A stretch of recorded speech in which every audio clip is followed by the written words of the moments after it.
ಎಲ್ರಿಗೂ ನಮಸ್ಕಾರ. ಇವತ್ತು ರಾಯರ ಮಠದಿಂದ ಕೊಡುವಂತಹ ಮಂತ್ರಾಕ್ಷತೆನ ಹೇಗೆ ಸ್ಟೋರ್ ಮಾಡಬೇಕು ಅಂತ ಅಂದ್ಬಿಟ್ಟು ಈ ವಿಡಿಯೋದಲ್ಲಿ ತಿಳಿಸ್ಕೊಡ್ತಾ ಇದ್ದೀನಿ. ಮತ್ತು ನಾನು ಯಾವ ರೀತಿ ಅದನ್ನು ಬಳಸ್ಕೊತೀನಿ, ಯಾವ ರೀತಿ ಅದನ್ನು ಸ್ಟೋರ್ ಮಾಡ್ತೀನಿ ಅಂತ ಅಂದ್ಬಿಟ್ಟು ಈ ವಿಡಿಯೋದಲ್ಲಿ ನಿಮ್ಮೆಲ್ರಿಗೂ ತಿಳಿಸ್ಕೊಡ್ತಾ ಇದ್ದೀನಿ. ಮೊದಲನೇದಾಗಿ ಮಂತ್ರಾಕ್ಷತೆ ಅಂದರೆ ಏನು ಅಂತ ನೋಡೋದಾದರೆ, ಮಂತ್ರದಿಂದ ಕೂಡಿದಂಥ ಅಕ್ಷತೆಯನ್ನು ಮಂತ್ರಾಕ್ಷತೆ ಅಂತ ಹೇಳ್ತಾರೆ. ಮಂತ್ರಗಳಿಂದ ರಾಯರ ಮುಂದೆ ಮಂತ್ರ ಎಲ್ಲ ಹೇಳಿ ಸುಮಾರು ಜನ ಅರ್ಚಕರು ಅದಕ್ಕೆ ಏನಂತ ಅಂದರೆ ಒಂದು ಪವರ್ ಅಂತ ಅಂದ್ಬಿಟ್ಟು ನೀಡಿ ಆ ಅಕ್ಷತೆಗೆ ಅದನ್ನೇ ಮಂತ್ರಾಕ್ಷತೆ ಅಂತ ಅಂದ್ಬಿಟ್ಟು ಹೇಳೋದು. ನೀವು ಪ್ರತಿ ರಾಯರ ಮಠಕ್ಕೆ ಹೋದ್ರೂ ನಿಮಗೆ ಮಂತ್ರಾಕ್ಷತೆನ ಕೊಡ್ತಾರೆ. ಮಂತ್ರಾಕ್ಷತೆ ಮತ್ತು ಕಲ್ಸಕ್ರೆನ ಕೊಡ್ತಾರೆ. ಹಾಗೆ ಬರೀ ಹಾಗೆ ಮಂತ್ರಾಕ್ಷತೆನ ಕೊಟ್ಟು ಕಳಿಸೋದಿಲ್ಲ. ಏನಂದರೆ ಅಲ್ಲೊಂದು ನ್ಯೂಸ್ ಪೇಪರ್ನೂ ಕೂಡ ಸಹ ಇಟ್ಟಿರ್ತಾರೆ.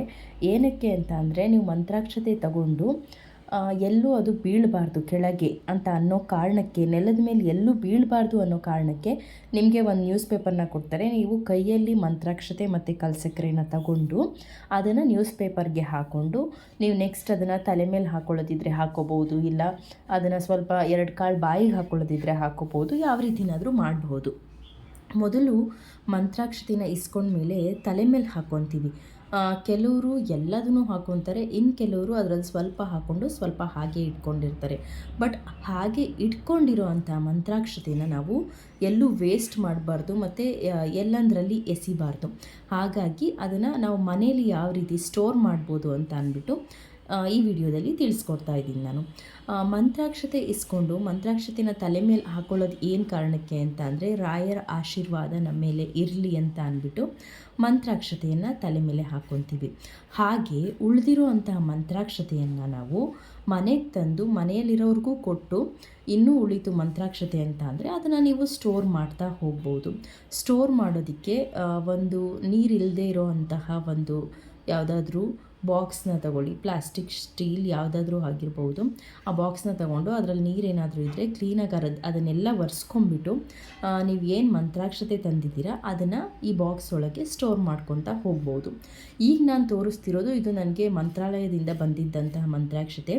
ಒಂದು ಸೇವೆ ಮಾಡಿಸಿದ್ವಿ, ಅಲ್ಲಿ ಹೋಗೋಕ್ಕೆ ಆಗ್ತಾ ಇರಲಿಲ್ಲ. ಸೊ ಹಾಗಾಗಿ ಇಲ್ಲಿಂದನೇ ಸೇವೆ ಮಾಡಿಸಿದಾಗ ಈ ಪ್ರಸಾದದ ರೂಪವಾಗಿ ನನಗೆ ಗಂಧಲೇಪನ ಸೇವೆ, ನಾನು ಹಳೆ ವಿಡಿಯೋದಲ್ಲಿ ಆಲ್ರೆಡಿ ನಾನು ಅದನ್ನು ಹಾಕಿದ್ದೀನಿ ವಿಡಿಯೋನ, ಗಂಧಲೇಪನ ಸೇವೆ ರಾಯರ ಬೃಂದಾವನಕ್ಕೆ ಅಂದ್ಬಿಟ್ಟು.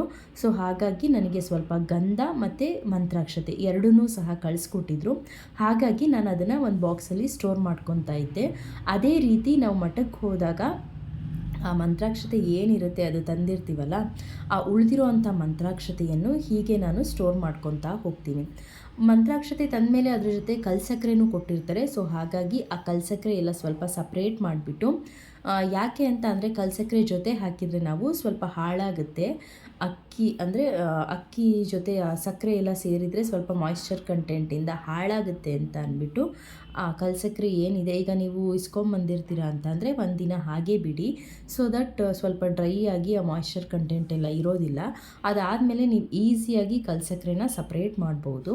ಆ ಕಲ್ಸಕ್ರೆ ಎಲ್ಲ ಸಪ್ರೇಟ್ ಮಾಡಿಬಿಟ್ಟು ಬರೀ ಮಂತ್ರಾಕ್ಷತೆ ಏನಿದೆ ಆ ಅಕ್ಷತೆನ ನೀವು ಈ ರೀತಿ ಸ್ಟೋರ್ ಮಾಡ್ಕೊತಾ ಹೋಗ್ಬೋದು.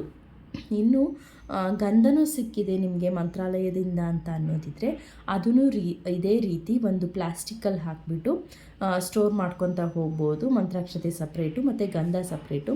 ನೀವು ಪ್ರತಿ ಗುರುವಾರ ಪೂಜೆ ಮಾಡಬೇಕಿದ್ರೆ ಮಂತ್ರಾಲಯದಿಂದ ತಗೊಂಬಂದಂಥ ಗಂಧ ಏನಿದೆ, ಅಥವಾ ಅವರೇ ನಿಮಗೆ ಪ್ರಸಾದದ ಮೂಲಕ ಕಳಿಸಿರೋ ಗಂಧ ಏನಿದೆ, ಆ ಗಂಧನ ನೀವು ಹಚ್ಕೊಂಡು ಪ್ರತಿ ಗುರುವಾರ ಪೂಜೆಯನ್ನು ಮಾಡಬಹುದು.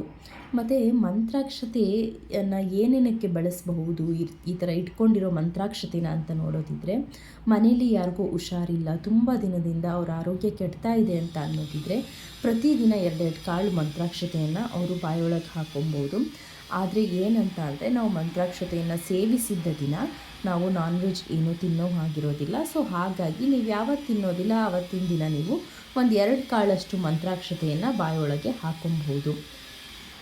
ಮತ್ತು ಎಲ್ಲಾದರೂ ಒಂದು ಇಂಪಾರ್ಟೆಂಟ್ ಕೆಲಸಕ್ಕೆ ಹೋಗ್ತಾ ಇರ್ತೀರಾ, ಒಂದು ಇಂಟರ್ವ್ಯೂಗೆ ಹೋಗ್ತಾ ಇರ್ತೀರಾ, ಇಲ್ಲ ಯಾವುದಾದ್ರೂ ಒಂದು ಅಗ್ರಿಮೆಂಟು, ರಿಜಿಸ್ಟ್ರೇಷನ್ನು ಅಂಥದಕ್ಕೆ ಏನಾದರೂ ಹೋಗ್ತಾ ಇದ್ದೀರಾ ಅಂತ ಅನ್ನೋದಿದ್ರೆ ಆವಾಗಲೂ ಸಹ ಮಂತ್ರಾಕ್ಷತೆಯನ್ನು ತಲೆ ಮೇಲೆ ಹಾಕ್ಕೊಂಡು ಹೋಗ್ಬೋದು. ರಾಯರ ಆಶೀರ್ವಾದ ನಮ್ಮ ಮೇಲೆ ಸದಾ ಇರಲಿ ಅಂತ ಅನ್ನೋದೇ ಮಂತ್ರಾಕ್ಷತೆನ ತಲೆ ಮೇಲೆ ಹಾಕ್ಕೊಳ್ಳೋದ್ರ ಉದ್ದೇಶ. ಇದನ್ನು ಪ್ರತಿದಿನ ರಾಯರ ಫೋಟೋ ಮುಂದೆ ಇಟ್ಟು ಒಂದು ಹೂವು ಇಟ್ಟು ಆ ಅಕ್ಷತೆ ಮೇಲೆ ಪೂಜೆ ಮಾಡ್ತಾ ಹೋಗ್ಬೋದು. ಆದರೆ ಏಕಾದಶಿ ದಿನ ಮಾತ್ರ ಮಂತ್ರಾಕ್ಷತೆ ಆಗಿರ್ಬೋದು, ರಂಗೋಲಿ ಆಗಿರ್ಬೋದು, ಯಾವುದನ್ನು ಇಡದೆ ಹಾಗೆ ಪೂಜೆ ಮಾಡಬೇಕಾಗುತ್ತೆ. ಹೂವೇನು ಆಗ್ತೆ. ನಾನು ಆಲ್ರೆಡಿ ಏಕಾದಶಿ ವಿಡಿಯೋ ಲಾಸ್ಟ್ ವಿಡಿಯೋದಲ್ಲಿ ಹೇಳಿದ್ದೀನಿ ಯಾವ ರೀತಿ ಮಾಡ್ತೀನಿ ನಾನು ಅಂತ ಅಂದ್ಬಿಟ್ಟು. ಆ ವಿಡಿಯೋನ ನೀವು ಫಾಲೋ ಮಾಡ್ಬೋದು. ಮತ್ತು ಮಂತ್ರಾಕ್ಷತೆ ನಮ್ಮ ಜೊತೆ ಇದ್ದರೆ ಯಾವುದೇ ನೆಗೆಟಿವ್ ಎನರ್ಜೀಸ್ ಇರ್ಬೋದು, ನೆಗೆಟಿವ್ ಥಾಟ್ಸ್ ಇರ್ಬೋದು, ನಮ್ಮ ಹತ್ರ ಸುಳಿಯೋದಕ್ಕೆ ಬಿಡೋದಿಲ್ಲ ರಾಯರು ಅಂತ ಅಂದ್ಬಿಟ್ಟು ಒಂದು ನಂಬಿಕೆ. ಆ್ಯಂಡ್ ಅದು ನಿಜವೂ ಹೌದು. ಇನ್ನು ಹೇಳೋದಿದ್ರೆ ಕೆಲವೊಂದು ಘಟನೆಗಳನ್ನ ನಾನು ಕೇಳಿರೋದು ನನ್ನ ಸ್ನೇಹಿತರ ಹತ್ರ. ಕೆಲವೊಬ್ಬರು ICU ಇದ್ದಂಥವರು, ಇನ್ನು ಕೆಲವೊಬ್ಬರು ತುಂಬ ಯಾವುದೋ ರೋಗದಿಂದ ಬಳಲ್ತಾ ಇದ್ದವರು ಕೂಡ ಅವರ ರೋಗನೂ ಕೂಡ ವಾಸಿಯಾಗಿದೆ. ಅದಕ್ಕೊಂದೇ ಕಾರಣ ಮಂತ್ರಾಕ್ಷತೆ ಅಂತ ಇರ್ಬೋದು. ICU ಇದ್ದಂಥವ್ರಿಗೆ ಮಂತ್ರಾಕ್ಷತೆ ಕೊಟ್ಟು ಒಂದು ದಿನ ಆದಮೇಲೆ ಅವರು ಚೇತರಿಸ್ಕೊಂಡಿದ್ದಾರೆ ಅಂತ ನಾನು ತಿಳ್ಕೊಂಡಿದ್ದೀನಿ, ನನ್ನ ಸ್ನೇಹಿತರು ಹೇಳಿರೋದನ್ನು.